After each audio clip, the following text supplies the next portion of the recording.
Atin tingnan na naging performance ni Jason Tatum kontra Brooklyn Nets para sa ating heat check. At dito niya rin nakamit ng kanyang 10,000 career points at ang pinakabatang Celtic na kagawa nito, ang dati ay si Anton Walker. First quarter pa lang medyo maganda na ang shooting ni Tatum, scoring 8 points sa first quarter pa lang at 2 out of 3 siya from beyond the arc.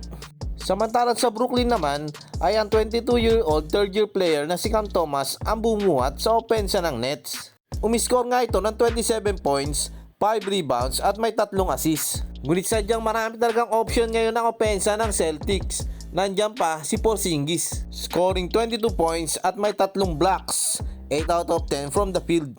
Second quarter mainit pa rin ang opensa ni Tatum. Mapaloob man ito, mapalabas. Tumulong din sa opensa ang isa sa Big 4 na si Jaylen Brown, scoring 23 points. Ngunit medyo alat, 7 out of 22 lang siya sa field. Balikan natin si Tatum. Third quarter, malupit na first step, spin move, and one play may kasama pang foul. At itong free throw na to ang pang 10,000 career points si Tatum. Siya ang youngest na nakagawa sa franchise ng Celtics na 25 years old lamang. Si Anton Walker nun ay 26 years old. Fourth quarter sinukat lang ang depensa ni Thomas sa tres. Kaboom! At isang malupit na hard drive to the basket. May kasama pang pa-flex. Tumapos si Tatum ng 32 points at may 11 rebounds. Sa pangunguna ni Tatum ay tinalo nila ang Brooklyn Nets 124-114 at nag-improve sa 5-0. Sila na lang ang undefeated team ngayon season.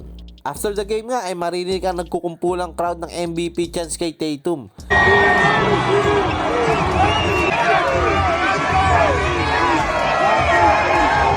Posibleng mangyari yan basta't maging consistent siya at magpapanalo ang Boston.